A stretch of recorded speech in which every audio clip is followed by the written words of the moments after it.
ఎన్నికల సందర్భంలో 6 గ్యారంటీలతో పాటు 39 డిమాండ్లు మేనిఫెస్టోలో పెట్టడం అయితేంది. దీనికి తోడుగా ఏఐటీసీ నేనేం తక్కువ కాదని 47 డిమాండ్లతోటి వాళ్ళు మేనిఫెస్టో పెట్టడం అయితేంది. మొన్న భూపాల్పల్లికి వచ్చినటువంటి రేవంత్ రెడ్డి గారు ఈ యొక్క మెడికల్ బోర్డు పైన తప్పుడు ప్రచారం చేస్తున్నటువంటి వాళ్ళని మోకాళ్ళ మీద నిల్చుండబెట్టమని చెప్పినటువంటి వాళ్ళు ఇప్పుడు సంవత్సర కాలంగా మెడికల్ బోర్డు పెట్టకపోతే ఎవరిని మోకాళ్ళ మీద నిల్చుండబెట్టాలి అనేటువంటిది కార్మిక వర్గం నిర్ణయం తీసుకుంటారు. మీ కాంగ్రెస్ ఎమ్మెల్యేలు అయితేంది, మంత్రులు అయితేంది, ఉప ముఖ్యమంత్రి అయితేంది, ముఖ్యమంత్రి అయితేంది, మీరు ఇచ్చినటువంటి హామీలను నిలబెట్టుకోకపోగా మొన్న కౌన్సిల్లో చేసినటువంటి బట్టి గారి వ్యాఖ్యల్ని తెలంగాణ బొగ్గని కార్మిక సంఘం తీవ్రంగా ఖండిస్తా ఉన్నది. 2000 మంది కార్మికులు ఎప్పుడెప్పుడా అని మెడికల్ బోర్డు కోసం వేచి చూస్తున్నటువంటి కార్మికుల యొక్క గుండెల్లో మంటల్ని రేపుతున్నటువంటిది.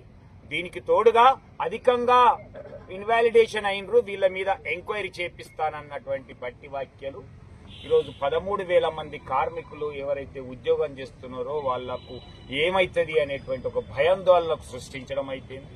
2,000 మంది కార్మికులు ఎప్పుడొస్తుందా మాకు అనేటువంటిది ఈరోజు 11 నెలల సర్వీసు మిగిలిపోయిన ఉన్నటువంటి వాళ్ళు అయిపోయింది. ఇలాంటి అభద్రతకు నోచుకుంటున్నటువంటి ఈ సందర్భంలో తెలంగాణ బొగ్గని కార్మిక సంఘం మీకు అండగా ఉంటాం.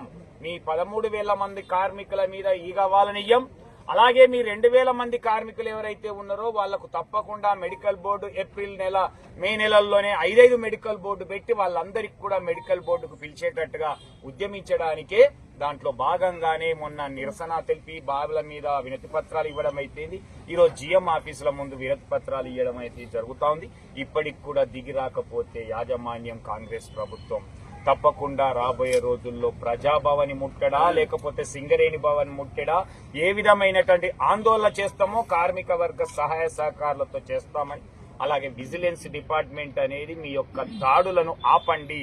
సామాన్య ఉద్యోగుల మీద కాదు, మీకు దమ్ము ధైర్యం ఉంటే సింగరేణి ఆస్తులను కాపాడండి, సింగరేణి స్కాముల మీద విచారణ జరపండి. జనరల్ మజ్దూర్ నుంచి మొదలుకుంటే జనరల్ మేనేజర్ వరకు, డైరెక్టర్ నుంచి మొదలుకుంటే C&MD వరకు, యూనియన్ నాయకుని మొదలుకుంటే రాజకీయ నాయకుని వరకు మీరు విచారణ చేపట్టండి.